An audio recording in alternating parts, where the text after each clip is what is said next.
ஓம் அப்படின்றது எல்லாருக்குமே தெரிஞ்சிருக்கும். ஒரு வார்த்தை அடிக்கடி உபயோகப்படுத்தியிருப்போம், பிரணவ மந்திரம் அப்படின்னு சொல்லிட்டு. பிரணவம் அப்படின்னா என்னன்னா தொடக்கம் அப்படின்னு அர்த்தம். சரிங்களா? ஸோ மந்திரம் அப்படின்ற ஒரு வார்த்தையோட அர்த்தம் உங்களுக்கே தெரிஞ்சிருக்கும் பகவான். சரிங்களா? மந்திரம்னா என்னது? ஒரு சக்தி மிகுந்த எழுத்துக்கள் சேர்ந்த ஒரு காம்போ, அதான் மந்திரம். சரிங்களா? அப்போ ஓம் அப்படின்றத ஏன் பிரணவ மந்திரம் அப்படின்னு சொல்றாங்கன்னா, இந்த பிரபஞ்சத்தோட தொடக்கத்துல உருவான முதல் ஒளி சவுண்டு அதுதான் ஓம் அப்படின்னு குறிப்பிடுறாங்க. என்ன பகவானே இதெல்லாம் உண்மையான்னு கேட்டீங்கன்னா, நம்மளோட 4 வகை வேதங்கள் இருக்குல்ல, ரிக், யசூர், சாமா, அதர்வன வேதத்துல தான், இந்த அதர்வன் வேதத்துல தான் முதல்ல என்ன பண்றாங்க, ஓம் அப்படின்ற வார்த்தைய, அப்படின்ற ஒளிய, அப்படின்ற மந்திரத்தை பயன்படுத்துறாங்க. மாண்டூக்கிய உபநிடதம் அப்படின்ற அந்த பகுதியில தான் என்ன வருது, ஓம் அப்படின்ற மந்திர சொல்ல முதல்ல பயன்படுத்த ஆரம்பிக்கிறாங்க. எப்பா சரிங்களா? ரொம்ப லேட்டரில் தான் நம்ம சயின்டிஸ்ட் இதெல்லாம் ஏற்றுக்க ஆரம்பிக்கிறாங்க. என்ன நடந்துச்சு அப்படின்னா, அதாவது பிரபஞ்சத்தில் இருக்கக்கூடிய காஸ்மிக் ரேடியேஷன், அதாவது ரேடியோ அலைகள்லாம் அப்சார்ப் பண்ணுறதுக்கு 1965 முயற்சி பண்ணுறாங்க. வேப்பா அப்படி முயற்சி பண்ணும்போது பார்த்தீங்கன்னா ஒரு சவுண்டு திரும்ப இன்டரப்ட் பண்ணிக்கிட்டே இருக்கு. சரிங்களா பகவானே? திரும்ப அந்த சவுண்ட் இன்டரப்ட் பண்ணிகிட்டே இருக்கும். அவங்க என்ன செய்கிறாங்க அப்படின்னா, சுற்றி, அதாவது இந்த பகுதியில் தான் இன்டரப்ட் பண்ணுது, சரி நம்ம வேற இடத்துக்கு போகலாம், எந்த பகுதியில் வச்சு நம்ம ரேடியோ வேவ்ஸ்லாம் கன்வெர்ட் பண்ணி கேட்டாலுமே ஒரு சவுண்டு அவங்களுக்கு கேட்டுகிட்டே இருக்கு. அதாவது ஓம் அப்படின்ற சவுண்டு கேட்டுகிட்டே இருக்கு. அவங்க முதல்ல இது என்ன நினைச்சாங்கன்னா, ஏதோ ஒரு நம்ம கருவிகள் ஏதோ ஒரு பிரச்சனை, அதனால இது மாதிரியான விஷயங்கள் ஏற்படுதுன்னு நினைச்சாங்க. ஆனால் அவங்க ரொம்ப லேட்டரில் எல்லாத்தையும் அனலைஸ் பண்ணி அப்போ கருவிகளில் பிரச்சனை இல்லைன்னு கண்டுபிடிச்ச பிறகு தான் புரிஞ்சுது அவங்களுக்கு. அப்போ ஒரு ஒளி அலை இப்போ வரைக்கும் பிரபஞ்சத்தில் இருந்துக்கிட்டே இருக்குது அப்படின்றத புரிகிறாங்க. அதை ஃபர்தராக ஆராய்ச்சி பண்ணும் பொழுது ரொம்ப பண்பட்ட ஒளியாக இருக்குது. அதாவது பெருவெடிப்பு கொள்கை அப்படின்ற கொள்கையை உலகளவில் ஏற்றுக்கிட்டதுக்கு அப்புறமா அதை உறுதிப்படுத்த விதமாக பெருவெடிப்பு கொள்கையின் போது முதலில் தோன்றிய ஒளி, அதாவது பெருவெடிப்பு கொள்கை என்ன சிம்பிளாக சொல்லிடுறேன், 2 பொருள் இருக்குது, அந்த 2 பொருள் ஒன்னோட ஒன்று மோதுறதுனால உருவான சவுண்டு. சரிங்களா? இதை 2 கான்செப்டை சொல்லலாம். இப்போ 2 பொருள் மோதிச்சுன்னு சொல்லலாம், இல்லைன்னா ஒரு சின்ன இடத்துல இருந்து ஒரு பொருள் வெடிச்சிருச்சுன்னு சொல்லலாம். சரிங்களா? இது 2 மாதிரி எதுனாலும் எடுத்துக்கங்க, 2 கொள்கைகளும் உண்டு. ஆக மொத்தம் பெருவெடிப்பு அப்படின்ற ஒரு நிகழ்வு நடந்துச்சு. இப்போ அந்த நிகழ்வின் பொழுதுதான் என்ன நடந்திருக்கு அப்படின்னா, முதல் ஒளியான ஓம் அப்படின்ற ஒரு ஒளி உருவாயிருக்கு அப்படின்னு சொல்லி அறிவியல் பூர்வமாகவும் நம்புறாங்க பகவானே. அப்போ இந்த இடத்துல தான் நம்மளோட ஆன்மீகமும் அறிவியலும் ஒன்றுக்கு ஒன்று தொடர்புடையதாக இருக்கு. ஸோ நம்மளோட வேதங்கள்ல இது எப்படி குறிப்பிடுறாங்க அப்படின்னா, பிரணவ மந்திரம் அப்படின்னு குறிப்பிடுறாங்க. அது மட்டும் இல்லாம முருகப்பெருமான் சிவபெருமானுக்கு பிரணவ உபதேசம் செஞ்சாரு அப்படின்றது உங்களுக்கு புரிஞ்சிருக்கும்னு நினைக்கிறேன். அதனாலதான் தகப்பன் சாமி அப்படின்னு கூட அழைக்கப்படுறாரு. அப்படிதானே? இப்ப பிரணவ உபதேசத்துல என்ன சொல்றாரு அப்படின்னா, ஓம், ஏன்னா இதுவுமே வேதங்கள் இருக்கு. ஏன்னா ஓம்ன்ற மந்திர சொல்லுக்கு அர்த்தமே இல்லையான்னு கேட்டிங்கன்னா அப்படி கிடையாது. இதுவுமே என்ன உபநிடதங்கள்ல ரொம்ப தெளிவாக குறிப்பிட்டிருக்காங்க. ஓம் அப்படின்றது பிரபஞ்சத்தோட தொடக்கம் மட்டும் கிடையாது. அந்த ஒளி குறிப்பிடக்கூடிய அந்த விஷயம் பிரபஞ்சத்தோட தொடக்கம் மட்டும் கிடையாது.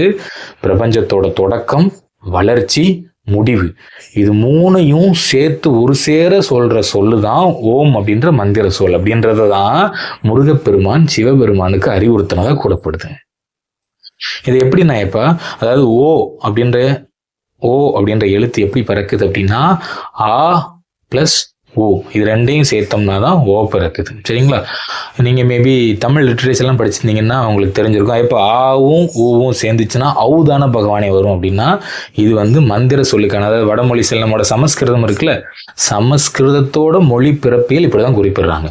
ஆ ஓ இம், இதுதான் உண்மையிலே ஓம் அப்படின்ற மந்திர சொல். சரிங்களா? அதை அப்படிதான் ப்ரொனவுன் பண்ணணும். நம்ம எழுதும் பொழுதுதான் ஓ இம் அப்படின்னு எழுதுறோம். அதனாலே நிறைய நம்ம தப்பா ப்ரொனவுன் பண்ண ஆரம்பிச்சிட்டோம். சரிங்களா? ஸோ அப்போ இந்த மந்திர சொல்ல முதல்ல இப்படிதான் உருவாக்குறாங்க. ஓம் அப்படின்றத ஆ ஊ இம், இதுதான் ஓம். சரிங்களா? இதை சேர்த்து படிக்கும் பொழுதுதான் ஆ உ ஓ அப்படின்ற ஒரு ஒளியா நமக்கு தெரியுது. சரிங்களா பகவானே? ஸோ ஓம் இதுல ஆன்றது எதை குறிக்குது அப்படின்னா பிரபஞ்சத்தோட தொடக்கத்தை குறிக்குது. ஊன்றது எதை குறிக்குதுன்னா பிரபஞ்சத்தோட வளர்ச்சியை குறிக்குது. இம் அப்படின்ற எழுத்து எதை குறிக்குது அப்படின்னா பிரபஞ்சத்தோட முடிவை குறிக்குது. ஸோ இப்போ இந்த விஷயத்தை தான், அதாவது பிரபஞ்சத்துக்கு தோற்றம் உண்டு, வளர்ச்சி உண்டு, முடிவும் உண்டு. அப்ப இறைவன் எங்க இருக்கிறாரு? தோற்றம், வளர்ச்சி, முடிவு, இந்த 3க்கும் அப்பாற்பட்டு இறைவன் இருக்கிறார். சரிங்களா? ஸோ இதுதான் பிரணவ உபதேசமா சூட்சம ரீதியா ஒரு கதை வடிவில் நமக்கு சொல்லப்பட்டிருக்கேன். ஸோ அப்போ உங்களுக்கு ஓம் அப்படின்ற பிரணவ மந்திரத்தை பற்றி தெளிவாக புரிஞ்சிருக்கும்னு நினைக்கிறேன் பகவானே. இன்னும் கொஞ்சம் உள்ளே போய் நம்ம உடம்பளவில் இந்த ஓம் அப்படின்ற பிரணவ மந்திரத்தை சொல்லும் பொழுது என்ன மாற்றம் நடக்குது அப்படின்றத பார்க்கலாம். இப்போ நான் முதலே சொன்னேன்லையப்பா, எழுத்து நம்ம பேசுகிற எழுத்து எப்படி முதல்ல பிறக்குது அப்படின்னா, நாபிக் கமலத்திலிருந்து வரக்கூடிய காற்று ஒவ்வொரு பகுதியை கிராஸ் பண்ணும் பொழுது உடம்புல சில மாற்றம், சில இடங்களில் சில தடைகளை நம்மளே உருவாக்கி அதை ஒவ்வொரு ஓசையாக ஒளியாக கன்வெர்ட் பண்ணி நம்ம கொடுத்துட்ருக்கோம். இப்போ உதாரணமாக எடுத்துக்கிட்டோம் அப்படின்னா, ஓம்ல ஆ அப்படின்ற எழுத்து எங்கேருந்து பிறக்குது அப்படின்னா, நாபிக் கமலத்திலேருந்து வரக்கூடிய காற்றானது கழுத்துக்கு வரும்பொழுது கரெக்டாக ஆ அப்படின்ற எழுத்தானது பிறக்குது. சரிங்களா? ஸோ அப்புறமா என்னன்னா ஊ அப்படிதானே. இப்போ ஊ அப்படின்ற எழுத்து எங்கே பிறக்குதுன்னா அதுவும் கழுத்துல தான், கொஞ்சம் மேற்பகுதியில். சரிங்களா? அப்போ நாபிக் கமலத்திலேருந்து வரக்கூடிய காற்றானது கழுத்து பக்கத்தில் வரும்பொழுது நம்ம செய்கிற சில உடம்புக்குள்ள நிகழ்ற சில மாற்றங்களால ஆ ஊ அப்படின்ற எழுத்துக்கள் பிறக்குது. சரிங்களா? அது என்ன பண்ணலைன்னா அப்படியே டைரக்டா காற்றை வெளியில விடாம ஃபைனல் என்ன பண்றோம், அப்படின்னு சொல்றோம் இல்லையப்பா. அப்படின்னு சொல்லும் போது பாருங்க உதடு மூடிடுதுல. ஸோ இப்போ இங்க என்ன நடக்குது, இம் அப்படின்ற எழுத்து எங்க பிறக்குதுன்னா மூக்குல பிறக்குது.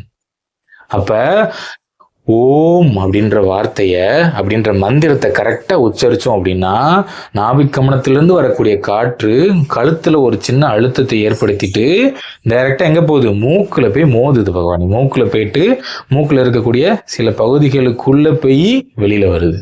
சரிங்களா? அப்போ ஆட்டோமேட்டிக்கா அது என்ன பண்ணுது அப்படின்னா, ஒளி வடிவில் ஓம் அப்படின்றது என்ன, பிரபஞ்சம் முழுவதுமா இருக்கக்கூடிய ஒளி வடிவம். அப்படித்தானே? அதாவது இந்த சக்தி வடிவம் இப்போவுமே பிரபஞ்சத்தில் ஒழிச்சுக்கிட்டே இருக்கக்கூடிய ஒளி வடிவம். சரிங்களா? அப்போ பிரபஞ்ச சக்தின்னு வச்சுக்கலாம். இம் அப்படின்னு நம்ம பேசும் பொழுது, இம் அப்படின்ற வார்த்தையை உச்சரிக்கும் பொழுது என்ன செய்யுது அப்படின்னா, நம்மளோட மூக்கோட உள்ள இருக்கக்கூடிய உள்மூக்கு சொல்கிறோம் பகவானே. சரிங்களா? மூக்கு உள்பகுதி வழியா என்ன ஆகுது அப்படின்னா, நம்மளோட ஆத்ம சக்கரம் இருக்குல்ல பகவானே, அங்கே போயிட்டு இந்த ஒளி நம்ம பேசக்கூடிய அப்படின்ற வார்த்தையானது அங்கே போயிட்டு தொட்டுட்டு வர்றதுனால ஓம் அப்படின்ற வார்த்தை பிறக்கு. சரிங்களா பகவானே?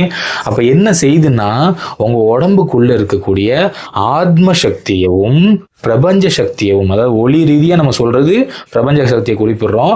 உங்க உடம்பளவுல அதை கரெக்டா உச்சரிக்கும் பொழுது உங்களோட ஆத்ம சக்தியும் பிரபஞ்ச சக்தியும் ஒன்றோடொன்று இரண்டரை கலக்கும் நிகழ்வு தான் ஓம் அப்படின்ற மந்திர சொல். அப்போ ஓமுக்கு அர்த்தமே பார்த்தீங்கன்னா, பிரபஞ்சத்துக்கு தொடக்கம், வளர்ச்சி, முடிவு, இந்த மூணு பொருளையும் ஒரு சேர சொல்றதா ஓம். அதாவது பிரபஞ்சத்தோட சக்தியை குறிப்பிடுறதுதான் ஓம் அப்படின்ற மந்திர சொல். இந்த மந்திரத்தை சரியா உச்சரிக்கும் பொழுது உங்க உடம்புல என்ன நடக்குது, ஆத்ம சக்தி தூண்டப்படுது. அப்ப இந்த நேரத்துல பிரபஞ்ச சக்தியும் ஆத்ம சக்தியும் ஒரு சேர இணையக்கூடிய ஒரு நிகழ்வு நடக்குது.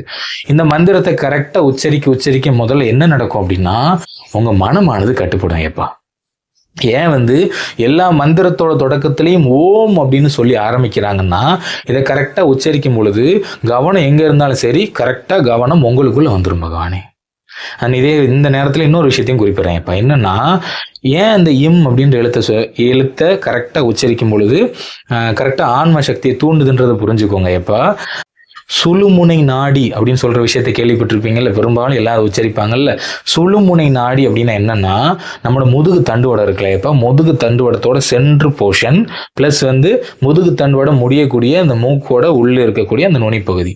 ஸோ இதுதான் ஒரு உயிர் முதல்ல தோன்றும் பொழுது, நம்ம ஒரு விந்துவா இருக்கும் பொழுது, அந்த விந்துவை பார்த்தீங்கன்னாலே உங்களுக்கு தெரியும், கீழே வால் மாதிரி இருக்கும், மேற்பகுதி நுனி மாதிரி இருக்கும்.